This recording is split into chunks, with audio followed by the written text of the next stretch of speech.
Wait, who doesn't have one? There's gonna be one here somewhere, but you don't know, oh, you can just look at, so we got, how many people in your class?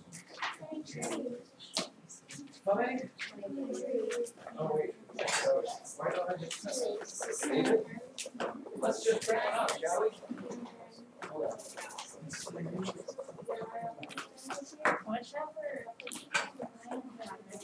Oh, that's why there's only 22. Those words and say that.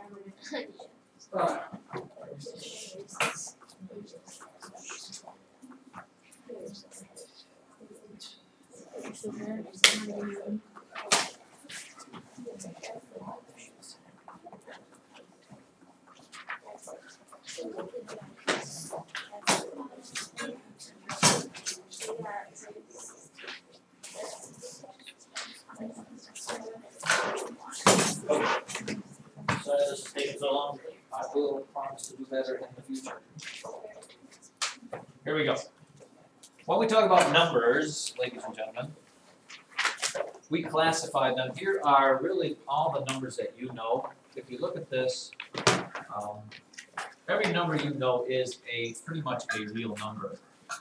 It kind of makes sense to you. Okay?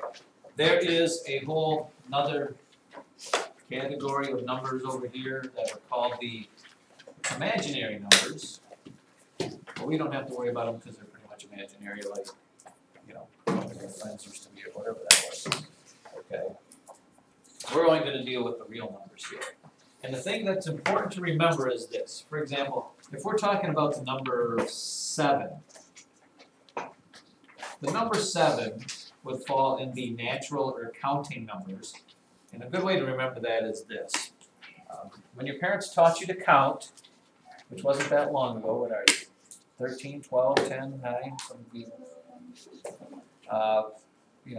10 years ago, when your parents were teaching you to count, they said, okay, 1, 2, 3, and that's the counting numbers. Natural or the counting numbers start at 1, they go on forever that way.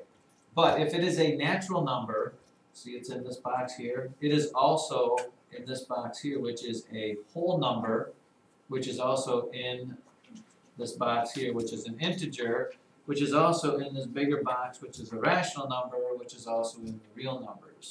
So the number 7 is a natural or counting, a whole, an integer, a rational, and a real. Okay, so you have to remember that it can be categorized in more than one place. Okay, the whole numbers are exactly the same as the natural numbers, except for one very small difference. You stick the number 0 in here. Okay, that's all it is. The difference between whole numbers and natural numbers is just the number 0. Integers, then you start adding, they're whole numbers, except it's both the positive and the negative whole numbers, or what the book calls the opposites. Okay, so if I had negative 15 and I asked you to classify that, you'd say, well, it's an integer, and it's also a rational number, and it is also a real number. And then when you start talking about things that people hate, which are fractions and decimals, those are rational numbers. Okay. If you look at the exact definition of a rational number, it is any number that you can make a fraction. So why would decimals fall in that category? Can you make every decimal a fraction?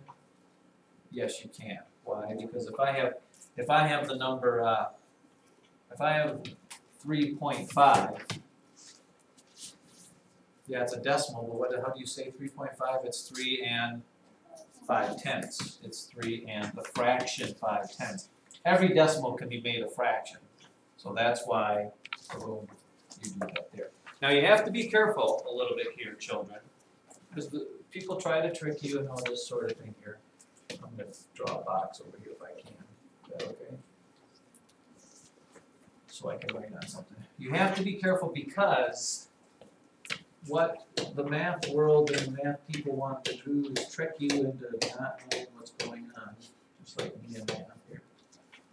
if I gave you this 15 over 3, and I asked you to classify that, what set of numbers does 15 over 3 belong to? Your first reaction, Andrew, is to say it's a rational, but that is true, but that would probably be marked on the thing, wrong on your thing, because while it's a rational, you always want to use the most specific box. It's actually, Alex, An improper fraction? true, but that's improper fraction isn't one of our categories. Taylor? Irrational number. It is not irrational. If you see a fraction, you must always look for its simplified form. 15 over 3 is the same as 3 goes into 15 5 times. You look at this as being the number 5, hence it would actually end up starting down here. This is a natural number. It's a whole number, it's an integer, it's a rational, and it's a real number. You always have to simplify the number first. Just like we've done square roots before. Okay, if I gave you the square root of, I don't know, 25, you'd have to look at that and say, can I make that simpler? Is the square root of 20, can you make the square root of 25 simpler? Yeah, square root of 25 is, please somebody tell me what that is. Andrew? 5. So I think about this as being the number 5, and it goes right here. So you always, always, always simplify it if you can. Now the only category we haven't talked about is irrational numbers. And there's not very many irrational numbers. The best way for you to remember irrational numbers are, first of all, the big hitter of irrational numbers is the number pi. Pi is irrational. Pi doesn't make sense. Does anybody know why pi doesn't really make sense? Anybody why pi wouldn't make sense? If you look at the number, I guess it's behind me there. Why doesn't pi not make sense? Ma'am? Yes, more than a ton of number. It has an unending numbers after it. These three little dots mean that pi keeps going on forever. People have done it to probably hundreds of thousands of decimal places. It never ends, and that's what makes pi irrational. Pi is an irrational number, and the other irrational numbers that we have are square root numbers that don't work out. If I asked you what the square root of 2 is, you could give me what it's close to, but you'll never be able to give me what it exactly is. If you put it in a calculator, it'll probably give you 8 or 9 digits after the decimal because that's as much as the calculator would go. You can never get to the end of the square root of 2. It is a never-ending decimal number. I should probably do that. I think I have a calculator, don't I?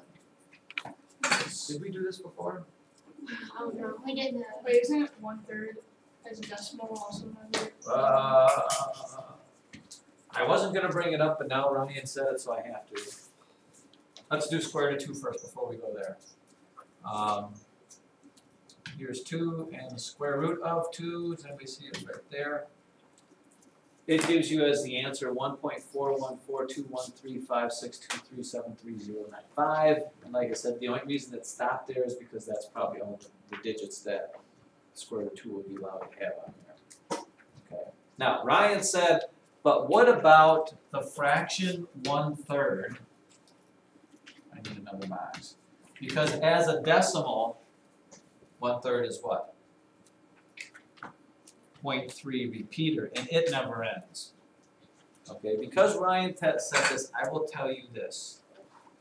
Irrational numbers are decimal numbers that never end, but also never repeat.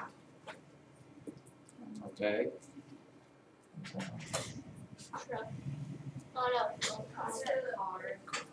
Just listen to me on this and understand this. We don't have to understand it, just acknowledge it as truth. If a decimal repeats, it can always be made into a fraction. All repeating decimals have a fractional equivalent. Now the square root of 2 doesn't ever repeat. Pi, if you look up there, you will never find anything that repeats. If you could find something that repeats, then we could make pi a fraction. Now they'll give you a fraction that's close to it, but it's never exact. Got that? So that was a good question. Good question. Now let's see what What does the book ask us there? Does anybody- Let us open up. Take a quick second, look at lesson number 1. Let's just make sure we understand what questions they're gonna ask here. Did I mention this is hard? Yeah. Maybe it's not. I could be wrong. And we may not even have enough time to do this here.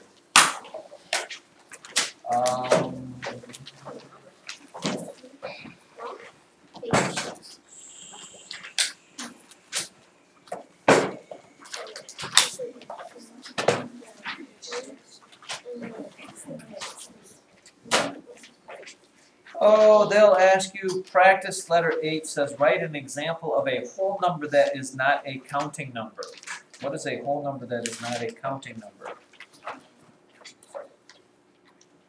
We talked about it, there's only one. One whole number that's not a counting number on page 9. Alex? 0. 0 is the one and only. Or if you look at problem number 3, or problem number 4, let's look at number 4. Page 10, please, page 10. Problem number 4, use braces and digits to indicate the set of even numbers. Well, maybe that wasn't what I was going to do. Set of even numbers. This thing, I gotta recalibrate this. Oh, let's do a circle. Why not? How would you use, what's it say, braces? What's a brace, Ryan? Looks kind of like a bracket. So inside the braces, we are going to show, how would you show all even numbers? Would you just have to start writing every even number and keep doing that for the rest of your life because you could never end? No, you probably don't want to do that. Anybody got some suggestions? Take a look at pi. Get a hint from pi up there. Gabran? You write like 2, 4, 6, 8, and then put 3 dots. Okay, well, I'll give you that. You do have 2, 4, 6, 8, and then that means it goes forever this way, but we also have to remember that we also have all the numbers that go smaller, so you're also going to have 0, -2, -4, and all the numbers that go this way. So you got dots on both ends, going forever this way, and going forever that way. I kind of like the circle there again. Nobody. All right, now, new piece of note paper, please. If you would be so kind.